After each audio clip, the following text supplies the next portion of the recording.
दोस्तों, भारत की हिस्ट्री में सबसे बड़ा टैक्स रिफॉर्म आ गया है। इनकम टैक्स एक्ट 1961 को हटाकर अब इनकम टैक्स एक्ट 2025 आया है। आखिर ये क्यों लाया गया है और इसके क्या फ़ायदे हैं, चलिए मैं आपको समझाता हूँ। इनकम टैक्स एक्ट 1961 ये पिछले 60 साल से चल रहा था और इतने सालों में इकोनॉमी, टेक्नोलॉजी और बिजनेस इन्वायरमेंट पूरी तरह से बदल गया है। पुराना लॉ कॉम्प्लेक्स था, कंफ्यूजिंग प्रोविजन थे और आम टैक्स पेयर को समझना मुश्किल होता था। सेकंड पॉइंट, लिटिगेशन और डिस्प्यूट्स बहुत होते थे। थर्ड पॉइंट, डिजिटल इकोनॉमी के लिए प्रॉपर रूल नहीं थे। इस वजह से गवर्नमेंट ने डिसाइड किया एक नया मॉडर्न और सिंप्लीफाइड लॉ बनाया जाए, जिसका नाम इनकम टैक्स एक्ट 2025 है। अब हम बात करते हैं इनकम टैक्स एक्ट 2025 के बेनिफिट्स क्या हैं। पहला point, simplify law.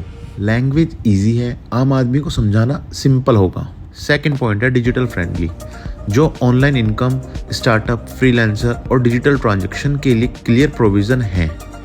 Third point, litigation कम, डिस्प्यूट्स कम होंगे, लॉ ज़्यादा ट्रांसपेरेंट और प्रेडिक्टेबल बनाया गया है। Fourth point, easy to doing business. Business और इन्वेस्टमेंट के लिए प्रोसेस और टैक्स रूल सिंपल किए गए हैं। Fifth point, tax payer friendly. Compliance easy होंगे, पेनल्टीज और अननेसेसरीज कंफ्यूजन रिड्यूस होंगी।